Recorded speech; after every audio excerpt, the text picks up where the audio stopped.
Bien, chers amis, bonjour. Ça fait déjà quelques semaines que j'avais interrompu mes interventions, et cela pour trois raisons principales.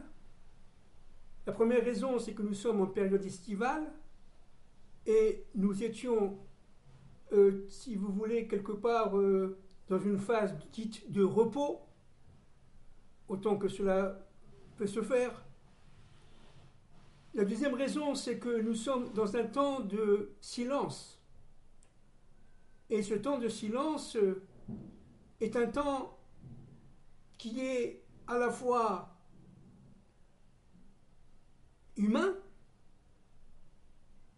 mais aussi et surtout divin. La troisième raison est une raison, disons, de faisabilité. J'avais fini un certain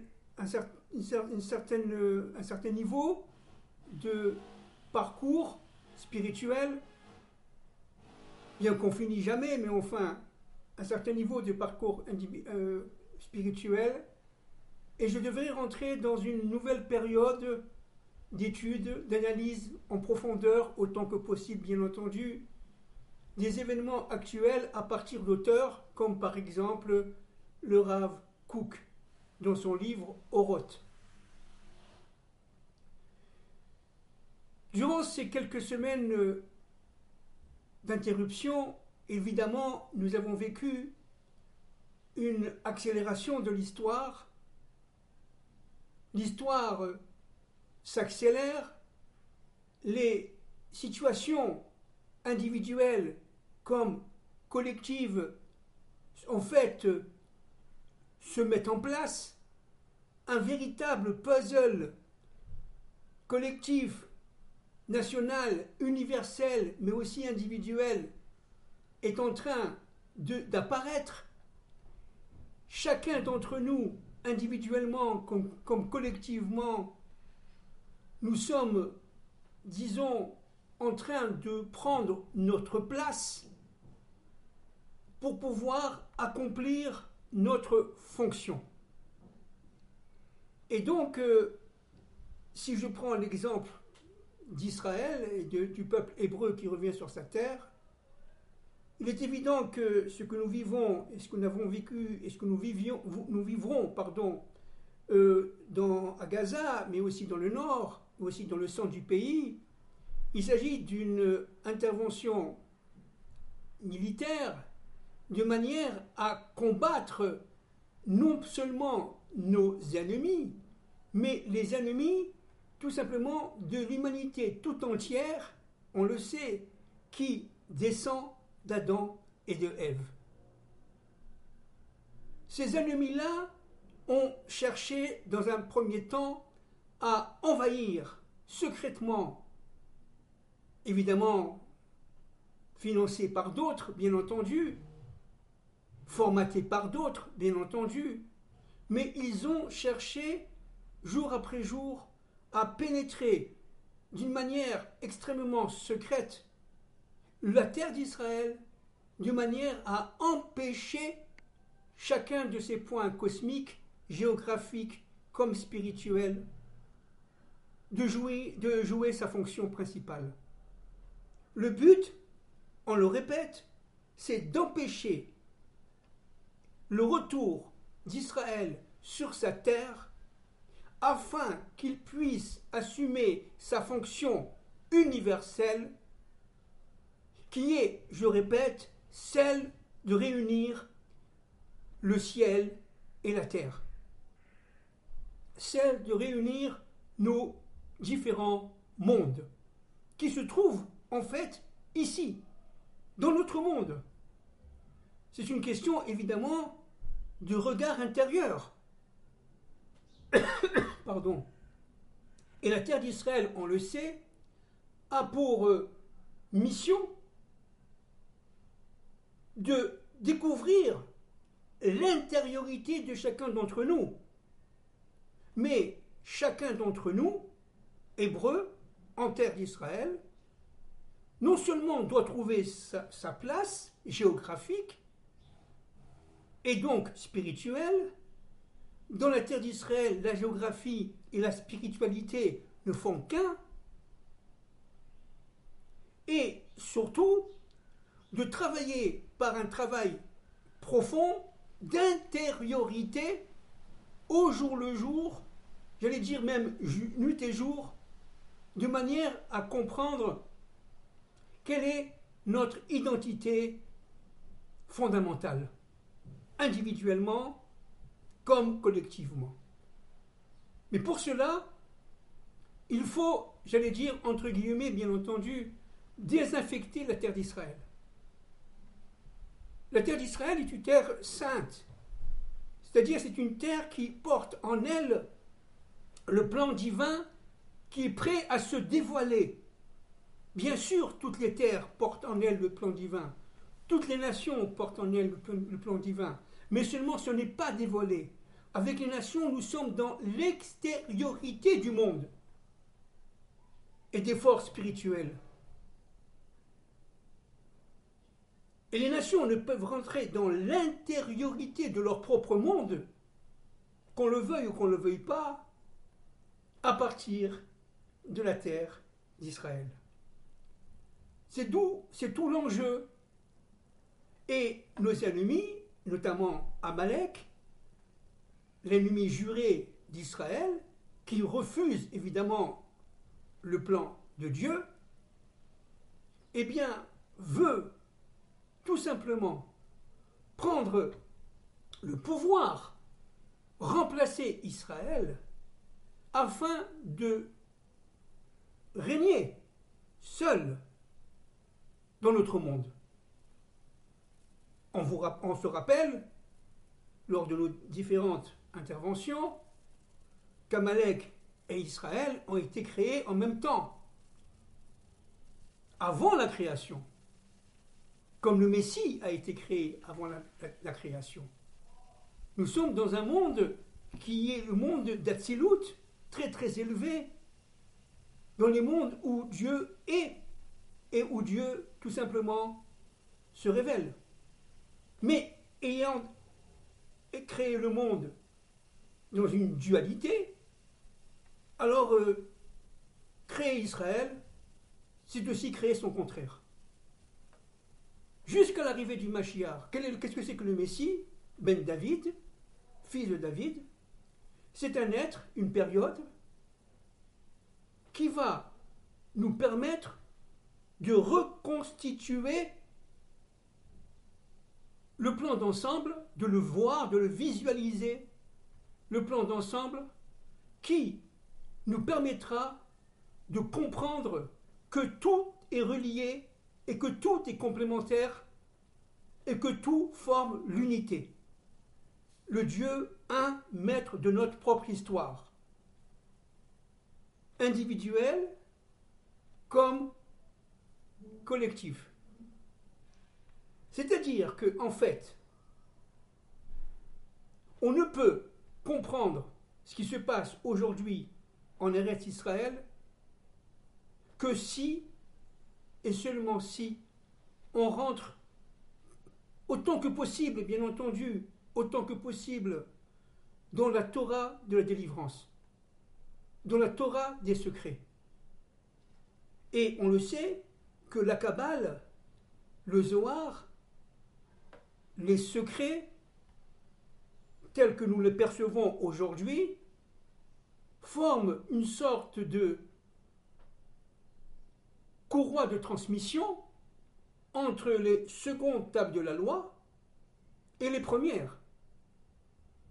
Les secondes tables de la loi étant reliées directement à la faute du veau d'or et bien antérieurement à la faute d'Adam et de Ève, les premières tables de la loi étant liées directement à Yud Kei Vav Kei, au Dieu caché, maître de l'histoire, seul maître de l'histoire. Mais ce Dieu caché a pour ambition, si on peut se permettre de parler comme cela, évidemment, de se révéler. Mais où? Dans l'extériorité du monde. Et c'est ça l'enjeu. C'est-à-dire dans notre monde. Et l'extériorité du monde est liée directement au souffle, au pluriel, au souffle spirituel qui ont été bloqués, ça c'est évidemment au niveau de la Kabbale, au niveau du Ramchal dans son livre Adir Bamarom, qui ont été bloqués dans leur propre extériorité par rapport à la bouche supérieure. C'est un peu compliqué, mais on y reviendra à un moment venu. C'est-à-dire qu'en fin de compte, tout le travail, c'est de passer du monde de la crainte par la justice à la crainte révérentielle. Qu'est-ce que c'est que le tzaddik, qu'il soit juif ou non? C'est un individu, une collectivité, homme, femme, bien entendu, qui soit capable de reconnaître le Dieu un maître de l'histoire et d'une manière référentielle accepter avec toutes les mounas, avec toute la fidélité et la foi possible, de réaliser sa volonté, la volonté du Dieu un maître de l'histoire. C'est-à-dire que là, il faut un certain nombre de conditions. La première des conditions, c'est de travailler à l'intérieur de soi-même, travail intense, travail très intime, qui permet de retirer ces fameux voiles qui ont été placés à partir de la faute d'Adam et de Ève. Essayer de lutter contre l'obscurité qui est en nous. Et les forces d'Amalek, sont reliées directement, c'est la substrat même de l'obscurité. Alors, que se passe-t-il en gros en quelques secondes? On va faire un petit résumé de ce qu'on a dit les dernières fois. Que se passe-t-il dans l'universel?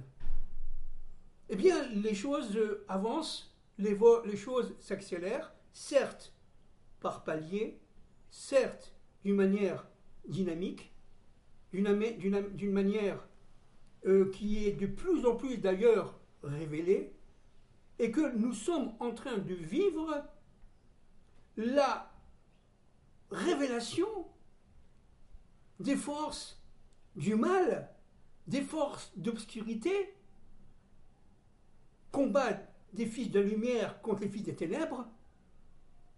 Cette révélation des forces des ténèbres, on commence à le voir clairement, pour ceux qui font évidemment l'effort de le voir et de le savoir, qui réunissent, si vous voulez, leur pensée à leur cœur, en toute moralité, et cela va nous permettre tout simplement de détruire, chacun à son niveau, le mal. Si vous me posez la question, et je l'ai dit l'autre fois, est-ce que le Messie est là, en Israël, aujourd'hui? Je vous dirai assurément, humblement, oui. Alors vous allez me dire, mais quelle est sa fonction? Actuellement, sa fonction est de démasquer les forces d'obscurité. C'est pour ça que nous voyons actuellement, et de plus en plus, ces élites, ces charlatans, qui ont toujours existé, mais qui ont été cachés à travers les méandres de la vie économique, politique, monétaire, financière, budgétaire, etc., sociale, et j'en passe, à l'intérieur d'idéologies et à l'intérieur de systèmes. Et ces idéologies, ces systèmes, ces élites, aujourd'hui, sont de plus en plus révélées. Mais pourquoi? Parce que le Messie, avec Eliyahu Hanavi, avec le prophète Élie, le Messie est là et il décode. Bien sûr, encore une fois, on ne le connaît pas, mais il l'est révélé à sa propre fonction. Il travaille au jour le jour avec Akadosh Baruch Hu. Et donc, à partir de ce moment-là, les événements vont s'accélérer. Parce qu'il s'agit tout simplement de retirer les forces d'obscurité là où elles sont. Et elles ne sont pas seulement là où l'on pense. Elles sont en fait partout, y compris en nous. Et ne résistera à ce conflit qu'on appelle Troisième Guerre mondiale ou autre chose, ou Gog et Magog, ou l'Armageddon pour les chrétiens. Eh bien, on ne résistera à cela que si on a permis à notre lumière intérieure de résister aux méandres de l'obscurité. S'il nous reste encore une lueur d'espérance en un Dieu, un maître de l'histoire. Et pour cela, il faut un travail intense, intensif, à l'intérieur de nous-mêmes. Et ce travail intensif, à l'intérieur, afin de réunir l'extériorité et l'intériorité, est capital. Il est évident que lorsque le Messie apparaîtra, d'une manière, disons, ouverte, collective, seuls quelques-uns le verront. Pourquoi? Parce que la plupart, malgré les plaies de cette Troisième Guerre mondiale, malgré leur survivance, n'auront pas des clés forcément suffisamment puissantes pour pouvoir déclencher l'allumage intérieur. Il faudra du temps. Et le Messie sera à ce moment-là, au niveau des premières phases de sa révélation, dans la diversité la plus totale. Parce que chacun, on l'a déjà dit de nombreuses fois, verra le Messie selon ses propres vues, ses propres sensations, sa propre vision. Et donc, qu'on soit religieux ou pas, le problème n'est plus là. C'est un problème de, comme on l'a déjà dit de nombreuses fois, puisque les kabbalistes appellent le Or Haganouz, la lumière intérieure.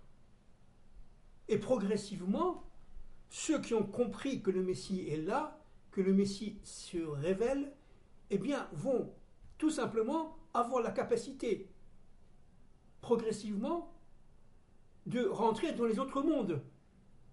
Et donc, de vivre, chacun à son niveau, je dis bien chacun à son niveau, la résurrection des morts. Ce qu'on appelle en hébreu le Tchiyat HaMetim. Et progressivement, ceux qui ont cette lumière allumée, juifs et non-juifs, je répète, juifs et non-juifs, auront la capacité de redevenir tous ensemble, encore une fois, chacun à son niveau, Adam et Ève. Réparer. Et c'est ça le sens de l'histoire. Revenir dans un monde réparé. Alors, pour conclure cette introduction aux différentes interventions que nous allons faire, notamment sur Oroth du Rav Kook et sur M. Chouchani après, eh bien, il faut comprendre une chose très très importante. C'est l'importance de l'être féminin dans la délivrance, dans le processus de délivrance. Comme on l'a déjà dit, l'être féminin est un être qui est doué, porteuse d'un niveau d'intuition que l'homme n'a pas. Et que elle, si elle est vaillante, on l'a déjà dit, si elle est combattante pour Dieu, elle a la capacité de comprendre avant les autres, avant l'être masculin, par une intuition féminine liée directement d'ailleurs à la Bina et à la Malchut.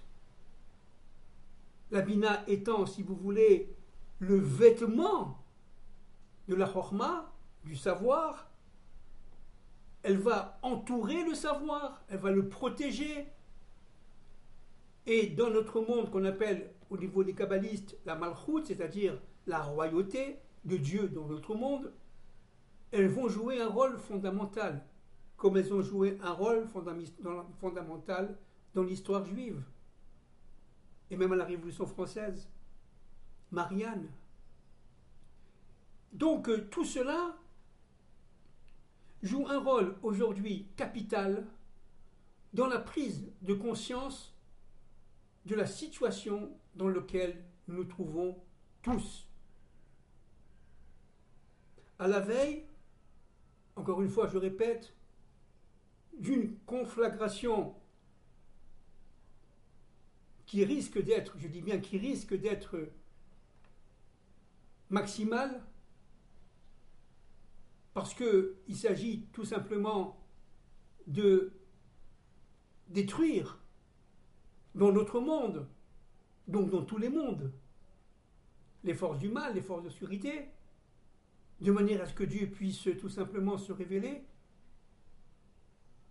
comme un père amoureux de ses enfants veut se révéler à ses filles et à ses fils, bien entendu.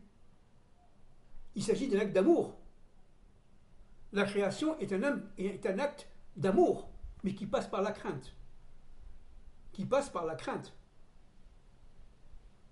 Et pour nous, Hébreux, qui passe par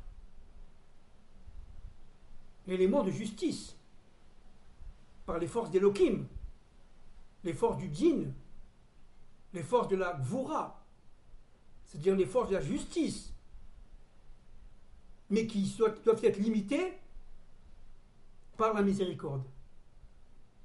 Voilà.